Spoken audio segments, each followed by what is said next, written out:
राम राम बच्चों, कैसे हैं आप सब। हैप्पी स्टडी में आपका स्वागत है। आज आपके लिए बहुत बड़ी खुशखबरी है, क्योंकि बिहार में एक तरह से देखा जाए तो बड़ी वैकेंसी आई है। आज नोटिफिकेशन बिहार कांस्टेबल का आया है। यदि हम संख्या की बात करें तो 19,838 वैकेंसी है, जिसमें महिलाओं की वैकेंसी 677 है। यदि 2023 की वैकेंसी से कंपेयर करना हो तो उस समय 21 साढ़े 21 या 22 के करीब वैकेंसी आई थी। इस बार 19,000 है, तो ये वैकेंसी भी कम नहीं है, अच्छी वैकेंसी है। यदि आप मन लगा के तैयारी करेंगे तो सिलेक्शन आपका ज़रूर होगा। तो इसमें चलिए आइए देखते हैं कि इसमें फॉर्म कब से स्टार्ट हो रहा है और क्या क्या इसमें ध्यान देने की बात है। यदि आप पद का देखें तो पद इसमें 19,838 पद है। इसमें से महिलाओं का 677, मतलब कि 6,500 से ऊपर वैकेंसी है। इनका कट ऑफ अलग निकलता है महिलाओं का।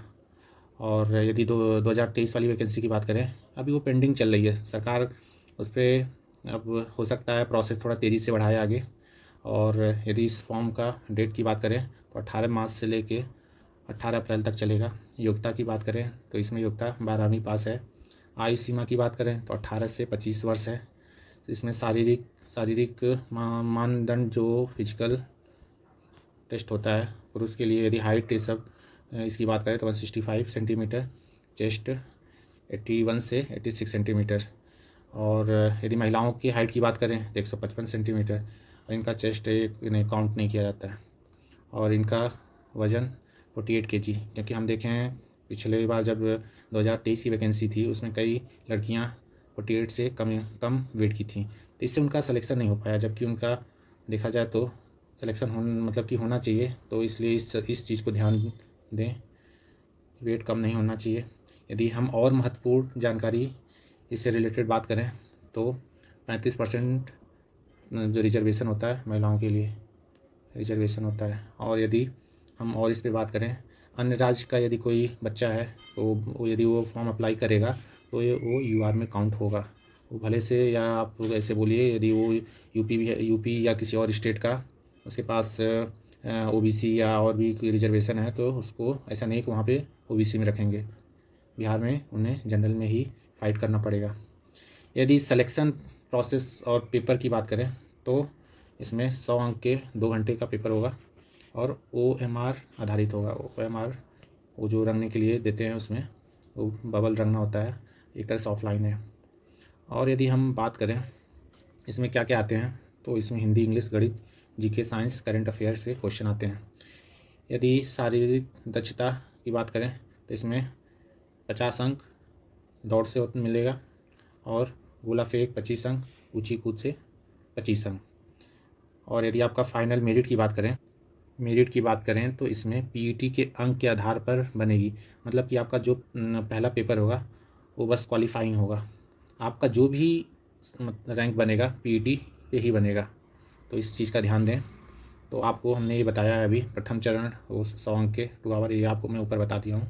द्वितीय चरण की बात करें तो इसमें 5 गुना बुलाएंगे। 5 गुना के यदि कैलकुलेशन आप बैठाएंगे तो 1 लाख के करीब 1 लाख के करीब बच्चों को बुलाया जाएगा। क्योंकि यदि 19,000 20,000 इंटू 5 करेंगे तो 1 लाख के करीब बच्चों को बुलाया जाएगा दूसरे चरण के लिए। ये रहा इसका ब्रीफ में। यदि आप नोटिफिकेशन को देखें तो यही नोटिफिकेशन को मैंने पूरा ब्रीफ में ऊपर आपको बता दिया हूँ।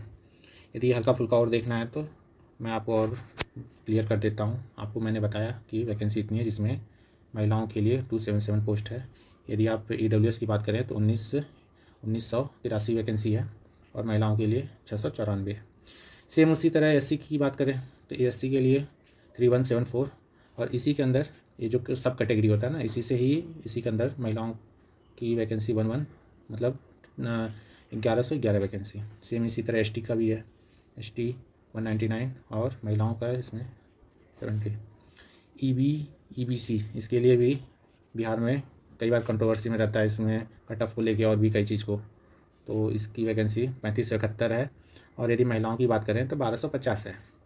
और बीसी पिछड़ा वर्ग बोलते हैं इसको, इसमें 2381 वैकेंसी है, और इसमें महिलाओं की वैकेंसी 815 है। सेम इसी तरह ये भी है। और ये तो वैकेंसी की बात हो गई कैटेगरी वाइज। और देखिए इसमें और क्या क्या ध्यान देने की चीज़ें, मैंने इसको सब मार्क करके रखा हूँ। आपको फ़िलहाल मैंने ऊपर सब बता दिया हूँ कि कि कितना मतलब क्या क्या एक ब्रीफ में ऊपर है, लेकिन यदि आपको नोटिफिकेशन है तो मैं आपको एक बार इससे भी गो थ्रू होके दिखा दे रहा हूँ कि क्या क्या चीज़ है, क्या क्या चीज़ ध्यान देने वाली है। और इसमें यदि ये देखिए, आपको ये सब मैंने ऊपर बताया हूँ कि इस ऊंचाई और सीनाई, या मैंने हाइट बताया, ये यू आर का हाइट 165 है। सेम उसी तरह अत्यंत पिछड़ा वर्ग के पुरुष की हाइट की बात करें तो उनका 160 सेंटीमीटर है। और ये सीना का ये नाप लेते हैं तो इसका 81 सेंटीमीटर से 86 सेंटीमीटर। सेम इसी तरह ये भी है। महिलाओं का ये लागू नहीं होता, ये सीना का इनका काउंट नहीं करते। इसमें यदि ट्रांसजेंडर की बात करें तो ट्रांसजेंडर अभ्यर्थियों के लिए शारीरिक मापदंड महिला अभ्यर्थी के समान होंगे। तो आप इसमें तो सिंपल सा लिखा है, ये आप समझ ही गए होंगे। सेम उसी तरह यदि आपको ये भी आपको मैंने बता दिया कि यदि आपके पास 12वीं यदि आप पास हैं इंटरमीडिएट तो आप इसके लिए एलिजिबल हैं। सीमा भी आपको एज क्राइटेरिया जो बोलते हैं, सीमा मतलब कि एज सीमा क्या होना चाहिए, तो इसका आपको मैंने ऊपर बताया कि 18 वर्ष से अधिकतम उम्र 25 वर्ष। यदि रिजर्वेशन की बात करें तो पिछड़ा वर्ग कोटि एवं अत्यंत पिछड़ा वर्ग कोटि के पुरुषों के लिए अधिकतम उम्र सीमा में 2 वर्षों की इनको छूट मिलेगी। सेम उसी तरह महिलाओं के लिए 3 वर्षों का। तो आप यहाँ से देख सकते हैं ट्रांसजेंडर के लिए, आप यहाँ से देख सकते हैं अधिकतम 5। और ये भी आप देख सकते हैं, इसको आप देखिए नोटिफिकेशन। एक बार मैं आपको ये PDF ग्रुप में शेयर कर दूंगा, आप वहाँ से भी जाके देख सकते हैं। और वैसे भी मैं जो मेन पॉइंट है आपको मैंने ये बता दिया कि जो पहला पेपर होगा उसमें क्या क्या आएगा। तो उसमें मैंने आपको बताया हिंदी, अंग्रेजी, गणित, सामाजिक विज्ञान और विज्ञान का ये सब। आप ये सब जाके इसका सिलेबस है, इसका सिलेबस अच्छे से कराया जाएगा।